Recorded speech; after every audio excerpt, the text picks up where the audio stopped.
every step is guided by its own rules and law. So come, come, come to the Lord. Come, come, come to the Lord. The Lord, to the Lord. The Lord, to the Lord. The Lord, to the Lord. Immigration and family law, employment law and corporate law, commission of homes and all the other laws, professional and friendly services we give you all. For all your immigration law, family law, employment law, business and corporate law, welfare benefits, charity law, will, commission of all litigation, come to Town Law Solicitors or simply visit our website on www.townlaw.co.uk or simply call us on 024 776 32323. Town Law Solicitors, professional and friendly service. Welcome to the weekly show hosted by Town Law Solicitors. My name is Andrew Nyamayaro, and I will be making the presentation on immigration law today. In the past 2 weeks, I did one on regulation of nurses via the NMC, and previously I did a presentation on a topic in family law. So today I just want to do again updates on immigration. And if anyone has got any questions, then you can ask me any questions via the chat, and I'll be able to respond to the questions as much as I can. Interesting this week was a video on the news whereby we saw members of the public rallying behind two immigrants that were about to be removed by enforcement agents of the border agency. And it was an impromptu situation whereby these men had been put into a van, and members of the community gathered around the van to stop these two guys from being removed, or at least from being taken to the detention center, wherever they're going to be taken in Glasgow in Scotland. So it is interesting to know that at least there are some people, some members of the public who are sympathetic to immigrants in the country, and immigrants do bring some positive impact in the community in the United Kingdom. So the question that might arise is what happens to the people that were stopping the enforcement or the removal? Is it a criminal offense to stop a removal of someone from the United Kingdom or obstructing the enforcement officers from removing someone or from collecting someone to send him to the detention center? The long and the short of it is, yes, it is a criminal offense. It is an offense under immigration laws for you to obstruct the officers to enforce their jobs or their duties as they will be doing. There's been rarely any prosecution that has taken. It's just a few prosecutions that have taken on, and some have failed to get a conviction, and it's not really viewed as a very serious offense. But although it can be taken as an offense, but it is interesting to know that at least members of the community can support someone when they are in a difficult situation. With that in mind, I just want to continue to make a presentation on someone who has spent 20 years in the United Kingdom. Whether you've spent the 20 years as someone who had legal stay in the United Kingdom, or if you had illegal stay in the United Kingdom, or if you had both mixed legal and illegal stay in the United Kingdom. If you have spent 20 years in the United Kingdom, you might have an option to make an application to remain in the United Kingdom as someone who's been granted limited leave to remain. What happens is that when you accrue your 20 years, then you can be given discretionary leave to remain for 2.5 years, and you will be on the 10-year route, which means that you will need another 10 years for you to get indefinite leave to remain. So you do your 20 years illegal or legal or mixed legal and illegal stay, and then after that you get your 2.5 times 4 times for you to get to 30 years, and after 30 years you then qualify for indefinite leave to remain. So you have to produce evidence to prove that you have been in the United Kingdom for the past 20 years, and such evidence can be mixed. You just have to prove your presence here, whatever activity, whatever places you have been, whatever things that have happened in your life. If you've got documentary evidence to prove it, then that's the evidence that you need to put into the Home Office to prove that you have been 20 years in the United Kingdom. The starting point would be, for example, your passport, if you have it, and most of the time someone might not have their passport because it would have been returned by the Home Office. So if you have a copy of your passport, that's fine. If it has been returned by the Home Office, it's always advisable to do what is called a subject access request to get a copy of your file from the Home Office, and then glean through the file, or at least your representative glean through the file and check which evidence is in the file which already proves that you have spent 20 years in the United Kingdom. And you might see that there might be a copy of your landing card, a copy of your old passport, the evidence that you were submitting over the years if you are making any applications to the Home Office. So that can still be the evidence that you can submit. If anything is lacking from there, then you need to look for another evidence. If you were a student at some point or a time, you can produce your receipts that you received from the university or college that you were attending. You might put in your academic certificates. If there were pictures of you in the university, then that will be fine. You can submit that as well. If you were working, and people normally either work using their own name or have worked using a pseudonym or someone's name. But if you had used your own name over the years, then you can produce that evidence to show that you were working. If you've got a national insurance number, you can produce the national insurance number and make a subject access request to the HMRC if you were on benefits, to the DWP. And if you were receiving medical treatment, then you can also maybe contact the NHS or your GP to produce the evidence to show that you have been in the country. If you were a tenant and you were signing contracts, then you can also produce those contracts. So anything that proves that you have been in the country for the past how many years you have been is evidence enough. If you had insurances or driving license, things like that, you can produce them to prove that you've been in the country for 20 years.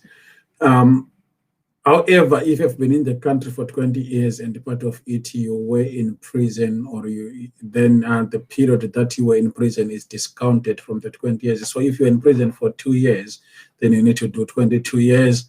And then obviously there's the next hiccup of proving good character because of the conviction that you might have had. And most of the time you might be facing, or you might have having a deportation order against you if you were convicted for 12 or more months, or even if it's less than 12 months, but you were someone who is considered as a prolific offender. You had not so serious offenses, but a string of them, then that might affect your application. In terms of application, as most applications these days, this is done online. You go online, you submit your application online. You are required to pay the insurance health surcharge, which is £1,560, and then you can also pay for the Home Office fee, currently £1,033, and the biometric enrollment fee is included in there, which is £19.20. So you can make the application online, and then after making the application online, you are then forwarded to another website, an agent for the Home Office, to upload your evidence and to book an appointment. At the appointment, you take your original documents, although you've uploaded copies on the system. You can now upload the systems using an app that has been developed by the Home Office agent, Soprasteria, UK, CVAS. They've developed an app, or you can upload through your desktop, whichever is better for you. Sometimes, especially in the strict lockdown period, they were saying that for people who had contact with the Home Office recently, they were saying there's no need for you to come to take your biometric information. We've got recent information, so don't come. Some people were going, some people were not required to come. So that also depends. Once you have gone for the enrollment, it's now a waiting game. Although the Home Office or the Home Office partner releases appointments every day at 9 o'clock in the morning, these appointments are very difficult to get. So you have to be on your computer almost constantly for you to be able to get an appointment, a free appointment, that is. Some appointments that are paid for are available, but they are quite expensive. So it's really up to you to really continue checking how you can get these appointments for your biometrics. On average, the Home Office has got up to 6 months to make a decision. Sometimes they make the decisions earlier, sometimes they make the decisions later.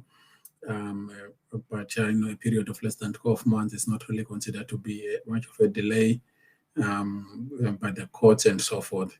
So that is the process of making an application if you have accrued 20 years in the United Kingdom, and you want to make an application for leave to remain. In the past, before 2012, you needed to do 14 years, and you could get indefinite leave to remain straight away after 14 years. But that was changed when the hostile environment was introduced in 2012, in July 2012. And now you need to have 20 years, and which don't lead to indefinite leave to remain straight away. The indefinite leave to remain will come after 30 years. So that is about the 20-year route.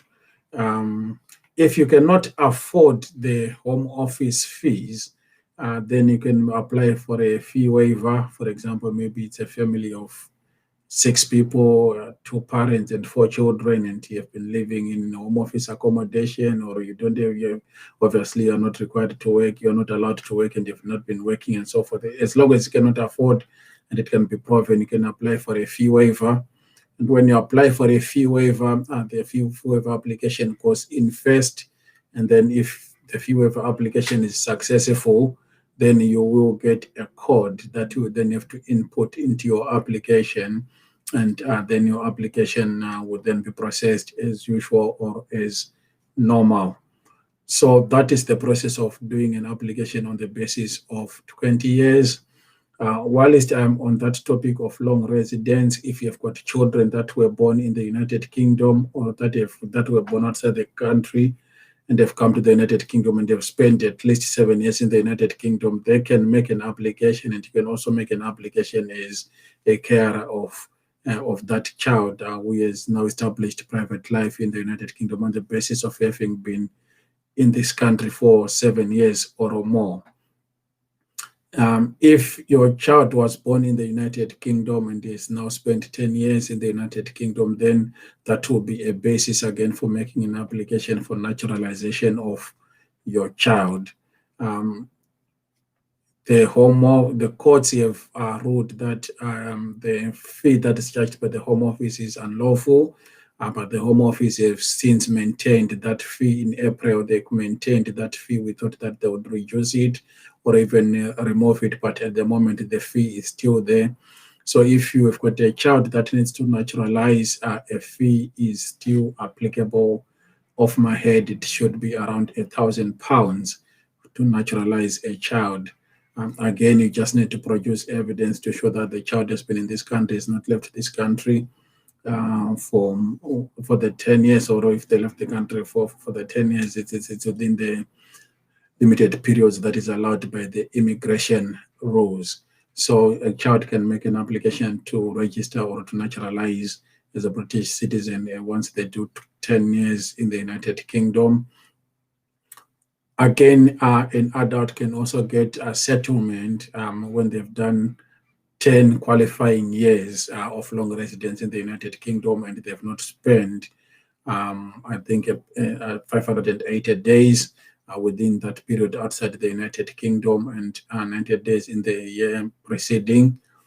So you can make an application on the basis of 10-year residence for indefinite leave to remain for qualifying periods. That is the presentation on long stay in the United Kingdom for adults and for children. I will not now go into the questions to see into the chat and to see if I've got any questions that I might need to answer. So if you've got any questions relating to immigration to the United Kingdom or in the United Kingdom, you can put them on the chat, then I will be able to respond to them as much as I can.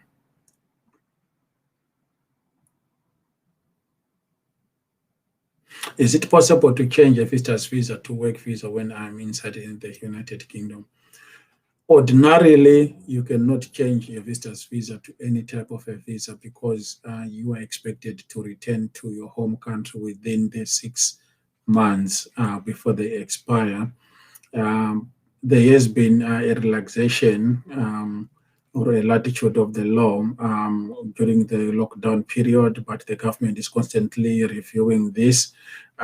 People were allowed to stay under what was called the exceptional assurance because they could not go back to their home country because of COVID-19 complications in traveling or staying or whatever reason it was. But ordinarily, you cannot extend a visitor's visa to a work visa. You have to go back to your home country, or at least you have to leave the UK and make an application for the work visa, which should normally be now the skilled worker visa. If you've got a job with a company that has got a sponsor license, and they can give you a sponsor certificate for you to be able to come back. Otherwise, it's not possible. If you want a visitor's visa, maybe a short-term visitor's visa, and you were, say, a student and you need to extend for student or medical reasons, that can be considered, but not for work. Or maybe if you came here on an entertainer's visa.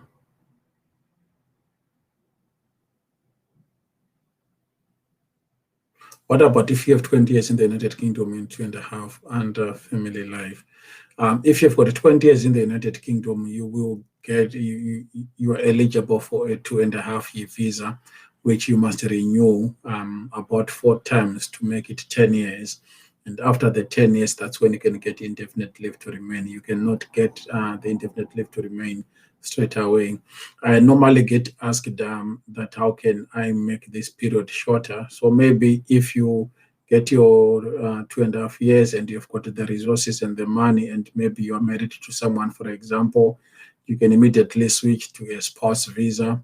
And then once you're granted spouse visa, you just need to do 5 years or to another visa type that can be on a 5-year route, and then that way you can reduce the period, or instead of you doing 10 years, but obviously that's going to cost you a bit of more money again, because you are trying maybe to switch within the 2.5 years. It's a matter of trying to balance it, whether or not it's worth it under your circumstances. What if you have a child born abroad who has been here for 6 years? If your child was born abroad and has been here for 6 years and you are not British yourself, and then that child will not be British. Then in that case, you need to wait for 1 year for the child to do 7 years. Once the child does 7 years, you can make an application on the basis of private life for that child, because that child is now established his or her own private life in the United Kingdom. So In that case, you can make an application, and maybe you're the main applicant and the child is a dependent, and hopefully the whole family should be able to get leave to remain on the basis of the child who has been in the United Kingdom for 7 years. So under the circumstances, it is always important, to just wait for the 7 years and for now to start gathering your evidence. It could be school reports, letters that you might get from your religious leaders, your mosque or um, your church, family members. It could be NHS letters and so forth, which you can be able to submit to the Home Office as part of your evidence. One other question that I have is that, is it possible to change? Okay, I've answered to that one. When I'm in the United Kingdom, you cannot change it ordinarily. You cannot change a visitor's visa to a work visa if you are in the United Kingdom, as I have stated.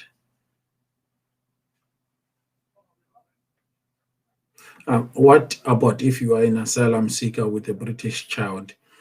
If you're an asylum seeker with a British child, you can make an application on the basis using the child as your basis of your application, that you are a carer or a family member of the child who is a British citizen. So under those circumstances, you can make that application, and you must 9 out of 10 times these days, in the past 12 or so months, these applications were being successful. It doesn't matter that you were in breach of the immigration rules yourself, but since the child has established a private life in the United Kingdom, then you should be able to get at least some sort of leave to remain or a visa under those circumstances. So the main challenge really is when people have got a criminal conviction. But if you don't have a criminal conviction, most of the time you should be able to be successful to make that application for private life in the United Kingdom, or as a family member of a child who is established in the United Kingdom. Off my head, I do not know if public health is under critical skills, but the list is online. If you just put in job shortage list or skilled worker list in a search engine, you should be able to see the list, and you should be able to see if it's there, and if any SOC code is available for that particular type of job that you're asking about.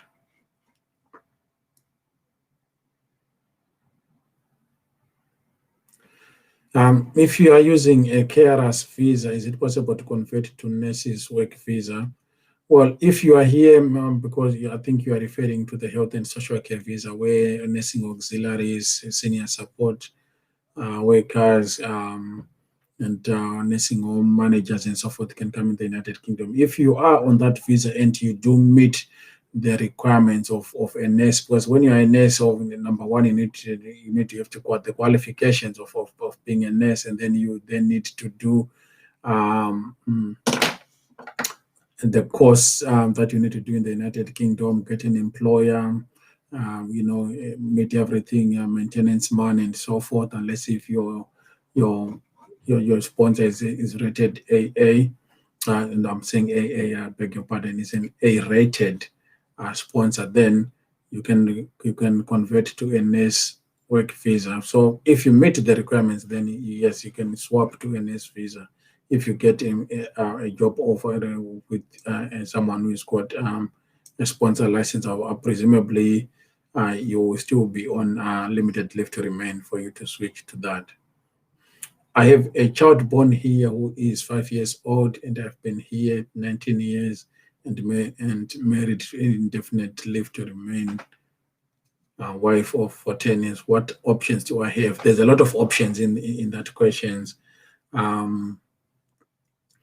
If number one, if you are married to someone who has got indefinite leave to remain, then you can apply on the basis of family life with someone who's on indefinite leave to remain. You've got children together, so those are quite your partner and your child will need a family life. and it might be difficult for yourself to or your partner to live alone with a child here in the UK. We normally used to call it the Chikwamba principle, whereby there's some difficulties that might be experienced by one partner if there's children. So, under the circumstances, with a child having been here for 19 years and with a partner with indefinite leave to remain, you've got an option to make an application for leave to remain on the basis of private and family life. If you want to go that route, or if since you've got 19 years, if you want to just stand on your own two legs, you can wait until you get 20 years and then you can make an application on the basis of your 20 years without necessarily depending on your partner or the child under the circumstances. If the child is 5 years and the partner has got indefinite leave to remain for 10 years, then that child should be British. And if you're also, with a British child, you're also likely to get some kind of indefinite leave to remain. I've had situations whereby some people say, I don't want to rely on my spouse or partner for the visa. I want to stand on my own for whatever reason it is. Then you've got that option if you wait until 20 years, or you can just rely on the basis of the child without necessarily using your spouse or a partner.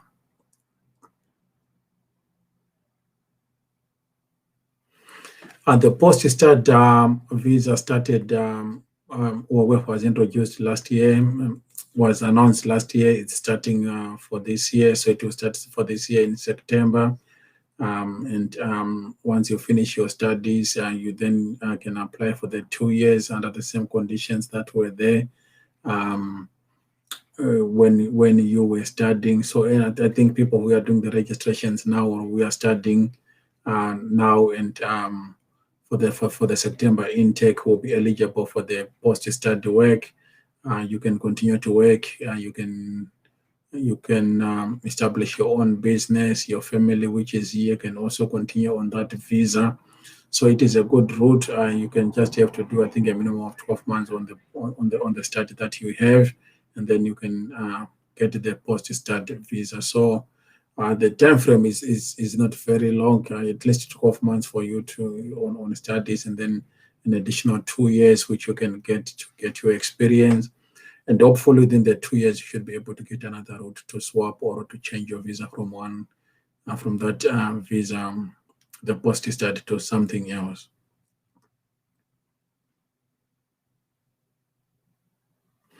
How can my child register with the GP has been refused numerous times? He is 27 years old. There is some practices that are specifically for people who have failed cases or who are failed asylum seekers. There are some practices that are specifically for that. So depending on where this gentleman is, you can register with any of that. And if it's an emergency treatment, everyone is entitled to emergency treatment.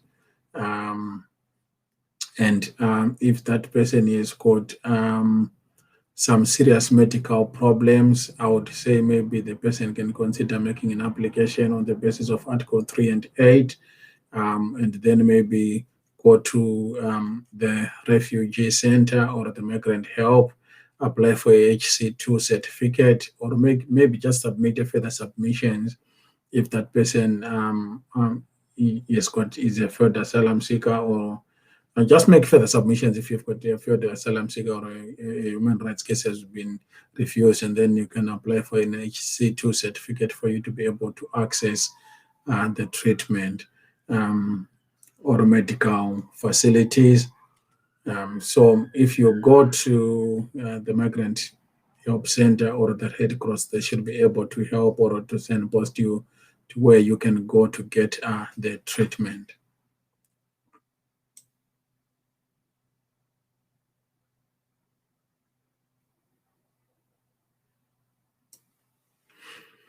If you are on part-time study, you are allowed to work term time.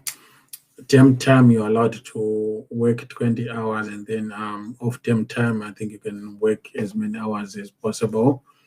So yes, you can work, but if you're a PhD student, you can be allowed to work, but you just need then to look at your terms of your PhD, if it allows you to do that, or you just have to concentrate on your PhD. Some of them PhD students are paid for whatever they are doing, so you have to bear in mind. You have to bear in mind the terms and the conditions of your PhD and your sponsors.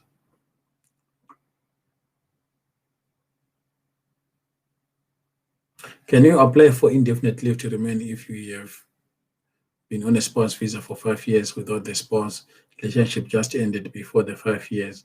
That is quite a difficult position for someone to be, because your spouse visa or indefinite leave to remain, it's on the basis that the relationship is going to continue. So you are kind of still dependent on your spouse for you to apply for indefinite leave to remain on the basis of your marriage.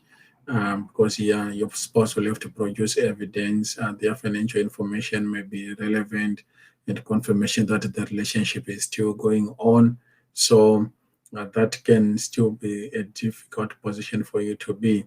However, if the relationship ended and there was elements of domestic violence, and the domestic violence is quite a wide word.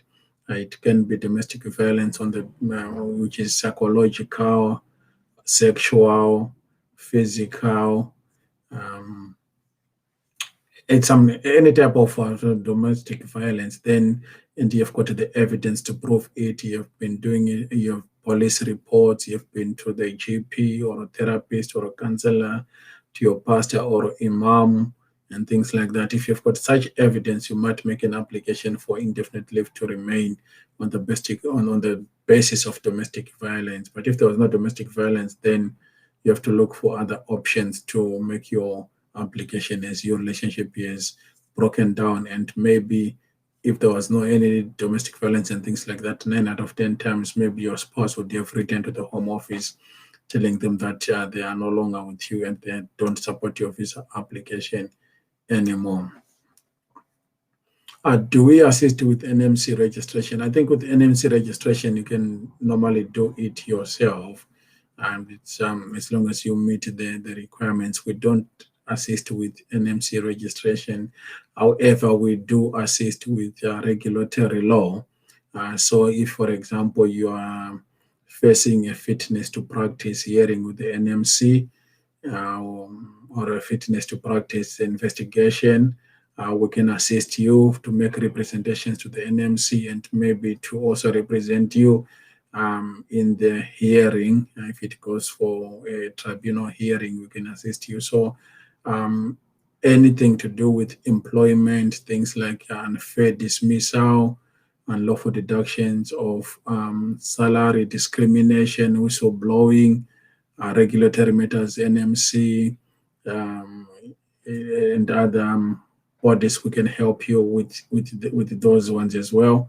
We have got sets of barristers that we work with that can assist us in such matters as well. So regulatory matters with regulatory bodies, we can assist you with employment matters as well. We can assist you with things like ACAS, dealing with ACAS, mediation in the employment tribunal, and so forth.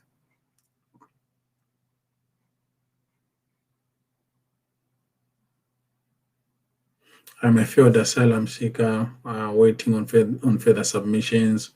I'd like to work as I wait for my further submissions. 3 years since I heard from them.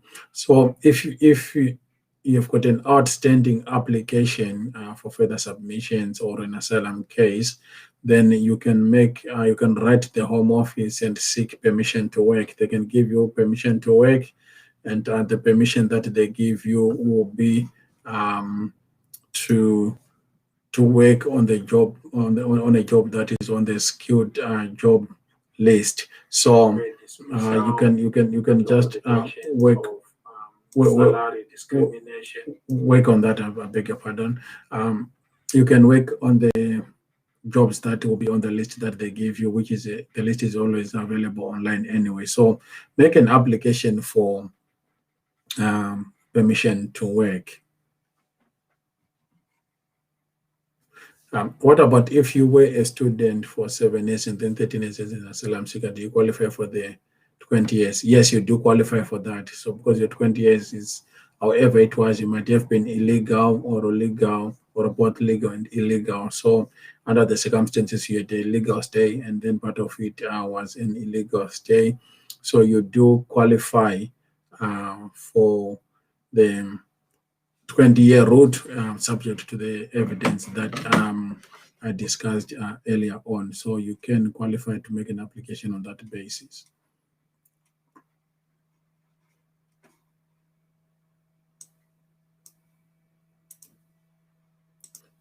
I'm just scrolling down to get more questions and so that I can respond.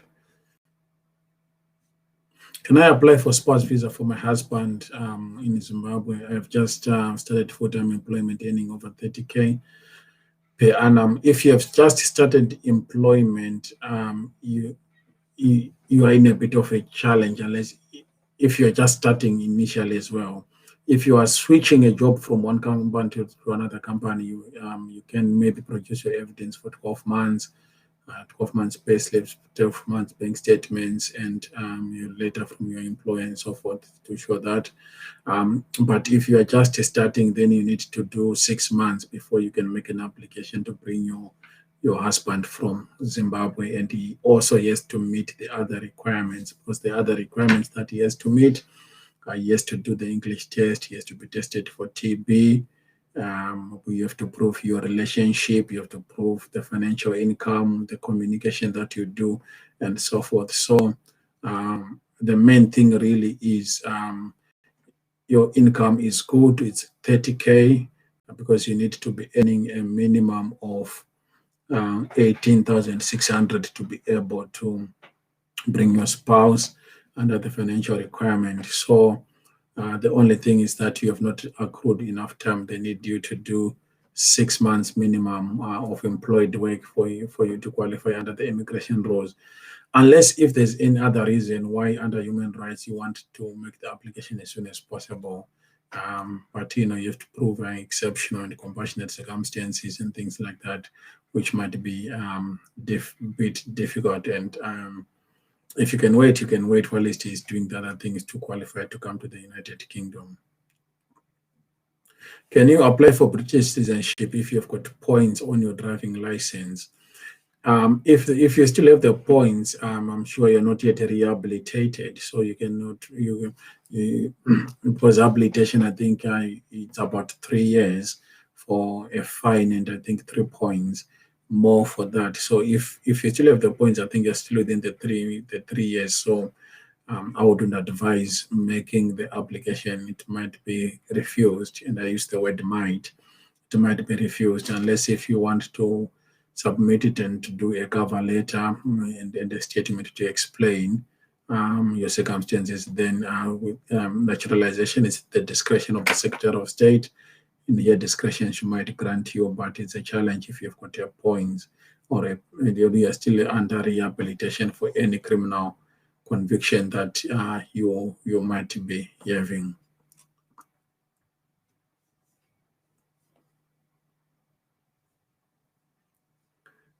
Someone is saying that the spouse visa takes too long, or takes how long to apply, and what are the English requirements? Under normal circumstances, if the spouse is outside the country and an application is submitted, you're looking at 8 to 12 weeks for the application to be decided upon.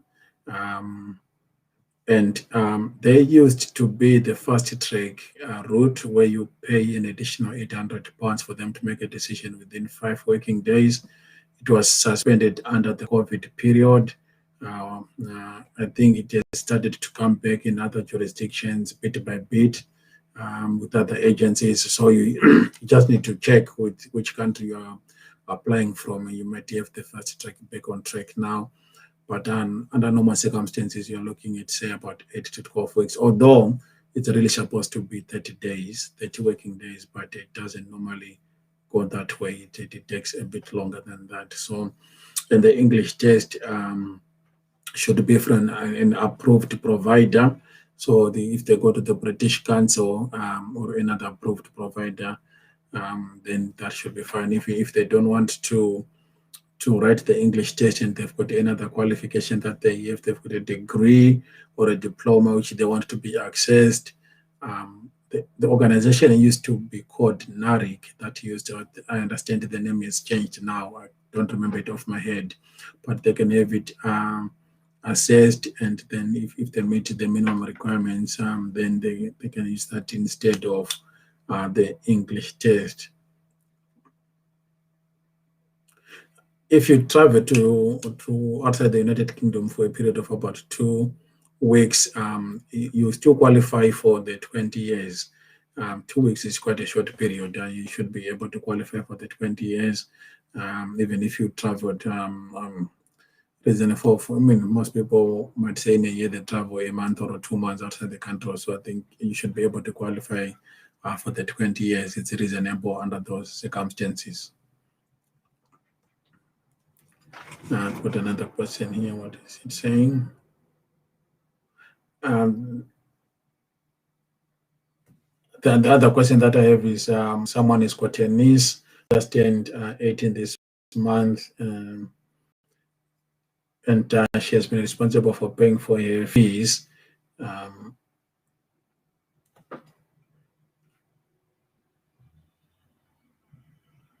So the options of bringing someone who's now turned 18 years to the United Kingdom, even if you were caring for them, really are quite limited now. You might maybe consider to sponsor them to come as a student, or maybe come on a visitor's visa to visit you and go back, or if you can sponsor them, maybe on an entrepreneurial type of visa where they've got at least about 50,000 to invest in the United Kingdom, or if they've got a unique idea which they have, which they can be endorsed on, and an innovator type of visa which they can then try to have that one. But once someone is 18 years, it becomes very difficult to bring them over to the United Kingdom because they're an adult in their own right. But it's normally maybe different where that person was part of your household. If you are a refugee or an asylum, someone who has been granted protection in the United Kingdom, then if they are still part of your household, then there can be arguments that they can come as part of the household. Can the student on Tier 4 visa bring his family during his studying in master's degrees if they sponsor at the house and enough money fees to support the family? I presume that they should be. I cannot straight away give you an answer. You can contact me on. You can contact me on my contact details, and I think these are my contact details. I'm just putting them there. You can contact me on my contact details, and then I should be able to do a bit of research for you and tell you the exact response to that. But off my head, I think that should be possible as long as you've got enough accommodation, they meet the immigration requirements, and I think even the partner should be allowed to work, and can get an opportunity to work as well. Someone is saying that my aunt is working in the United Kingdom. Can I visit? Can I get a visa to visit? Yes, you can get a visa to visit someone in the United Kingdom if you meet the immigration rules appendix V. And the main problem that people face, or the main hurdle that people have to jump, is whether they can show that they've got an intention to return to their home country, and the Home Office or the entry clearance officer interprets that provision to say that, do you have enough or sufficient links to your home country so much that you need to go, or you are compelled to go back to your home country before your visa expires. So such links may be you've got a business, you have properties, you are studying, and maybe a family, and you need to prove these things. You need to produce, if you've got companies, you've got your business accounts and your personal accounts, your title deeds, bank statements. The main challenge that people face, especially where they rely on mobile money banking, is that they don't have bank statements to prove that they've got money in their account or they've got resources because they are not formally employed and so forth. So those are some of the challenges that people face.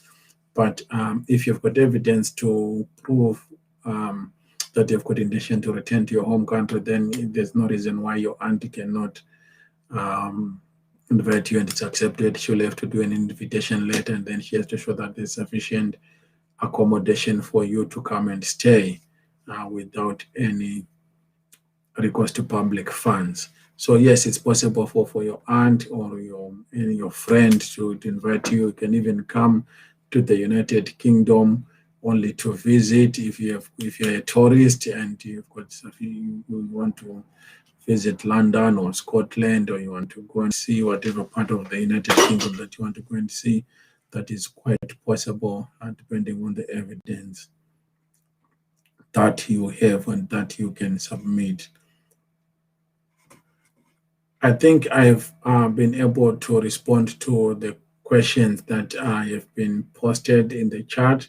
If you require any other support from me, you can contact me through the office phone or through the WhatsApp number, or you can send me an email.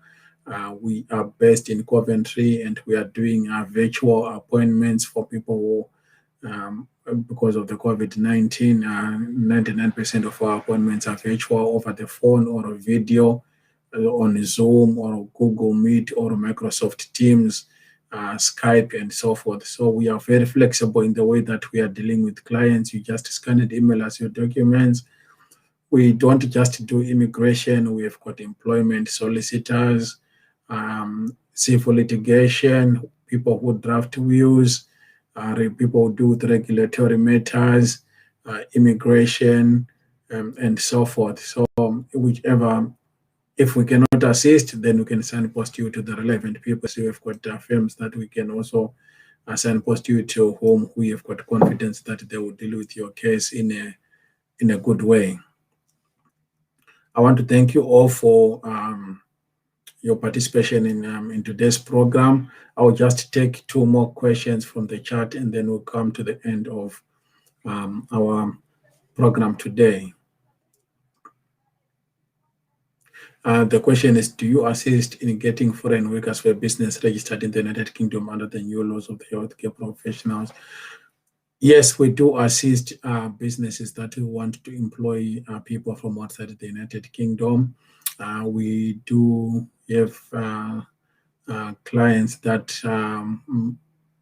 we have assisted or that we are assisting regarding getting a sponsor license. So if your business requires a sponsor license, we can help you to obtain a sponsor license. And then with the sponsor license, hopefully should be able to recruit or employ people from outside the United Kingdom. The next question is, when I came here 10 years ago through family reunion, I had an indefinite leave to remain visa under my mom. I applied for citizenship, then my passport was late for a week to expire. Then I sent my application to Home Office, and then the Home Office noticed that my English test had expired and need to book for another one. Now I cannot book the test because my passport is expired and I do not have another form of identity. What should I do to book the test? Okay, so you cannot book the test because your passport is expired.